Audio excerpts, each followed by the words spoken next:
Good morning दोस्तों। Shri classes Jodhpur के YouTube channel पर एक बार फिर से आपका स्वागत है। और आज की अपनी इस डेली करंट अफेयर क्लास में हम अपने करंट के क्वेश्चन के बारे में चर्चा करेंगे विद फोटो के साथ में और उनके सारे फैक्ट के साथ में। तो अपनी इस क्लास में आगे चलने से पहले पिछली क्लास में जो पूछा गया क्वेश्चन था उसका आंसर देख लेते हैं। तो पिछली क्लास में पूछा गया क्वेश्चन था कि पहला आनुवंशिक रूप से संशोधित रबड़ का पौधा कहाँ लगाया गया है। तो आनुवंशिक रूप से संशोधित पहला रबड़ का पौधा यह लगाया गया है आसाम में। और आसाम में भी कहाँ पर लगाया गया है, गुवाहाटी में यह लगाया गया है। तो ये पिछली क्लास का क्वेश्चन का आंसर था। अब बिना देरी के साथ देखिए आज का अपना पहला क्वेश्चन। तो आज का अपना पहला क्वेश्चन है कि राष्ट्रीय सांख्यिकी दिवस नेशनल स्टैटिक डे यह कब मनाया गया है। तो राष्ट्रीय सांख्यिकी दिवस जो कि हाल ही में 29 जून को मनाया गया है। 29 जून को यह दिवस कब से मनाया जा रहा है। तो राष्ट्रीय सांख्यिकी दिवस 29 जून को 2007 से मनाया जा रहा है। यह दिवस क्यों मनाया जाता है। तो यह दिवस देश में युवाओं में सांख्यिकी के बारे में जागरूकता बढ़ाने के लिए इस दिवस को मनाया जाता है। इसी के साथ जो भारतीय सांख्यिकी के जनक थे या भारतीय सांख्यिकी के पिता थे प्रशांत चंद्र महालनोबिस। तो प्रशांत चंद्र महालनोबिस की जयंती के रूप में इस दिवस को मनाया जाता है 29 जून को, जो कि भारतीय सांख्यिकी के पिता कहलाते हैं। इसी के साथ बात करें कि विश्व सांख्यिकी दिवस यह कब मनाया जाता है। तो विश्व सांख्यिकी दिवस जो कि मनाया जाता है 20 अक्टूबर को। 20 अक्टूबर को मनाया जाता है विश्व सांख्यिकी दिवस और राष्ट्रीय सांख्यिकी दिवस मनाया जाता है 29 जून को। तो विश्व सांख्यिकी दिवस यह 2010 से मनाया जा रहा है और प्रत्येक 5 साल से मनाया जाता है। विश्व सांख्यिकी दिवस प्रत्येक 5 साल से मनाया जाता है। इसी के साथ बात करें कि 29 जून को एक अन्य दिवस और मनाया गया है। तो 29 जून को एक अन्य दिवस और मनाया गया है, वो है अंतरराष्ट्रीय उष्णकटिबंधीय दिवस। अंतरराष्ट्रीय उष्णकटिबंधीय दिवस यह भी हाल ही में 29 जून को मनाया गया है। तो ये था आज का अपना पहला करंट का क्वेश्चन। बात करें आज के अपने दूसरे क्वेश्चन की। दूसरा क्वेश्चन है कि भारत का पहला जैव विविधता उद्यान जिसका नाम है भारत वाटिका। तो भारत का पहला जैव विविधता उद्यान भारत वाटिका कहाँ बनाया गया है। तो भारत वाटिका जो कि बनाया गया है उत्तराखंड में। यह भारत का पहला जैव विविधता उद्यान। इस उद्यान में भारत वाटिका में भारत के लगभग सभी राज्यों से जो पौधे हैं वो लाकर यहाँ लगाए गए हैं इस भारत वाटिका में, जो कि बनाया गया है उत्तराखंड में। अब ये भारत वाटिका जिसकी इमेज आप देख सकते हैं यह बनाया गया है उत्तराखंड में। तो बात करें उत्तराखंड की, तो उत्तराखंड की कैपिटल है वो है देहरादून। लोकेशन आप मैप में देख सकते हैं। तो कैपिटल है देहरादून, सीएम है, मुख्यमंत्री है तीरथ सिंह रावत। और बात करें यहाँ के गवर्नर की, तो यहाँ की गवर्नर है बेबी रानी मौर्य, जो कि उत्तराखंड की गवर्नर है। इसी के साथ उत्तराखंड के अन्य फैक्ट की बात करें तो जो भारत का पहला लाइकेन पार्क है, भारत का पहला लाइकेन पार्क यह भी उत्तराखंड में ही खोला गया है। इसी के साथ भारत का वन चिकित्सा केंद्र, तो भारत का पहला वन चिकित्सा केंद्र लाइकेन पार्क ये भी उत्तराखंड में खोले गए हैं। इसी के साथ जो होप पोर्टल है इसकी शुरुआत भी उत्तराखंड में की गई है। इसी के साथ बात करें कि उत्तराखंड में पर्यटन को बढ़ावा देने के लिए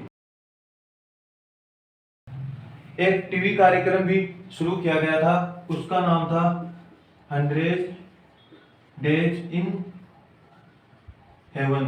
तो 100 डेज इन हेवन यह पर्यटन को बढ़ावा देने के लिए एक टीवी कार्यक्रम शुरू किया गया है उत्तराखंड में। इसी के साथ जो यहाँ का जिम कॉर्बेट नेशनल पार्क है और राजाजी नेशनल पार्क है, तो जिम कॉर्बेट नेशनल पार्क और राजाजी नेशनल पार्क को पूरे साल भर खोलने का भी निर्णय हाल ही में लिया गया है। और इसी के साथ अपना क्वेश्चन था कि भारत वाटिका यह कहाँ बनाया गया है, तो यह भी उत्तराखंड में बनाया गया है। तो यह था आज का अपना दूसरा क्वेश्चन, सारे फैक्ट।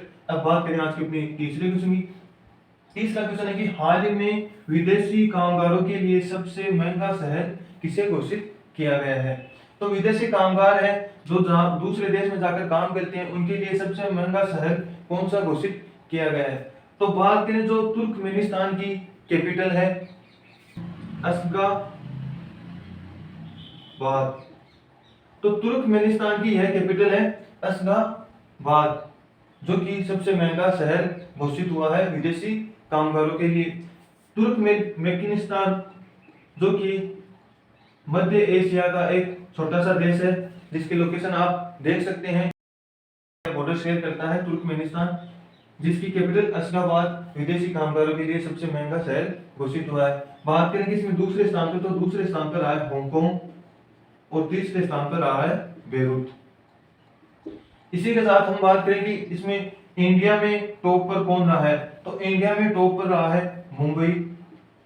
ओवरऑल इसकी रैंकिंग की बात करें तो वो है 78। इसी के साथ इंडिया में दूसरे स्थान पर रही है दिल्ली। ओवरऑल रैंक की बात करें तो इसकी 170 ओवरऑल रैंक रही है, पहले स्थान पर रहा है मुंबई। इसी के साथ पूरे विश्व में अशगाबाद शहर जो कि तुर्कमेनिस्तान की कैपिटल है, वो इसमें पहले स्थान पर रही है। अब ये तुर्कमेनिस्तान की है, तो बात करें तुर्कमेनिस्तान की कैपिटल अशगाबाद होगी। यहाँ की करेंसी की बात करें, तुर्कमेनिस्तान की करेंसी की बात करें तो वो है मानात। क्या है यहाँ की करेंसी? मानात। तुर्कमेनिस्तान मानात यहाँ की करेंसी है। तो ये था आज का अपना तीसरा क्वेश्चन, उससे रिलेटेड सारे फैक्ट। अब बात करें आज के अपने चौथे क्वेश्चन की, जो कि बुक से रिलेटेड है। बुक है policymaker general from New Delhi to मोस्टिगर डीसी। बुक का नाम क्या है? Policymaker general from New Delhi to मोस्टिगर डीसी नामक बुक किसने लिखी है? तो इस बुक को लिखा है, वो लिखा गया है अर्थशास्त्री कौशिक बासु के द्वारा। कौशिक बासु के द्वारा, जो कि एक अर्थशास्त्री हैं, इनके द्वारा इस बुक को पुलिस मेकर जनरल को लिखा गया है, जिनकी इमेज आप देख सकते हैं। अब बात करें कौशिक बासु, तो कौशिक बासु को हाल ही में 2021 का हम्बोल्ट रिसर्च अवार्ड भी मिला है कौशिक बासु को 2021 का, और इनके द्वारा यह बुक लिखी गई है। तो ये था आज का अपना चौथा क्वेश्चन। अब बात करें आज के अपने पांचवें करंट के क्वेश्चन की, तो वो है कि सीबीआई के नए विशेष निदेशक हाल ही में कौन बने हैं? तो CBI central bureau of investigation के हाल में विशेष निदेशक कौन बने हैं? तो वो बने हैं प्रवीण सिन्हा, जिनकी इमेज आप देख सकते हैं। तो प्रवीण सिन्हा जो कि हाल में सीबीआई के विशेष निदेशक बने हैं, सेंट्रल ब्यूरो इन्वेस्टिगेशन, ये इसकी फुल फॉर्म होती है। अब बात करें कि इसकी स्थापना हुई थी 1942 में, और हेडक्वार्टर है नई दिल्ली में, जिसके हाल में विशेष निदेशक बने हैं प्रवीण सिन्हा।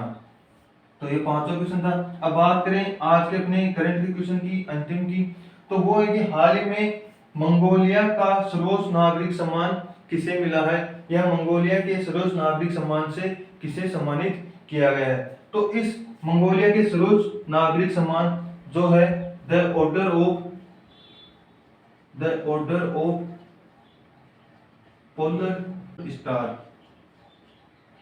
तो the Order of Polar Star से हाल ही में सर्व सम्मानित हुए हैं, वो हुए हैं आर के संभरवाल। तो आर के संभरवाल, जिनकी इमेज आप देख सकते हैं, उनको मंगोलिया का सर्वोच्च सम्मान मिला है। तो इनको यह सम्मान क्यों मिला है? तो मंगोलिया में पहली तेल रिफाइनरी के स्थापना के कारण इन्हें यह अवार्ड से सम्मानित किया गया है। आर के संभरवाल जो कि इंजीनियर्स इंडिया लिमिटेड के भी अध्यक्ष हैं, इंजीनियर्स इंडिया लिमिटेड के भी अध्यक्ष हैं आर के संभरवाल। अब बात करें मंगोलिया की, क्योंकि यह अवार्ड मंगोलिया से ही दिया गया है। तो मंगोलिया की कैपिटल की बात करें, तो मंगोलिया की कैपिटल है उलन बातोर मंगोलिया की कैपिटल है। इसी के साथ मंगोलिया की करेंसी की बात करें तो वो है मंगोलियाई तोगरोग। तो मंगोलियाई तोगरोग ये यहाँ की करेंसी है। इसी के साथ बात करें यहाँ के राष्ट्रपति की, तो यहाँ के राष्ट्रपति है उखना खुरएलसुख। तो उखना खुरएलसुख ये यहाँ के राष्ट्रपति है। इसी के साथ मंगोलिया की संसद की बात करें तो मंगोलिया की संसद का नाम है वो है खुरल। खुरल यहाँ की संसद का नाम है। तो ये था आज का अपना डेली करंट अफेयर का वीडियो, उससे सारे रिलेटेड फैक्ट विद फोटो के साथ। अगर आप इस चैनल पर नए हैं तो चैनल को सब्सक्राइब करना न भूलें। आज के लिए थैंक यू, मिलते हैं कल की अपनी नेक्स्ट क्लास में।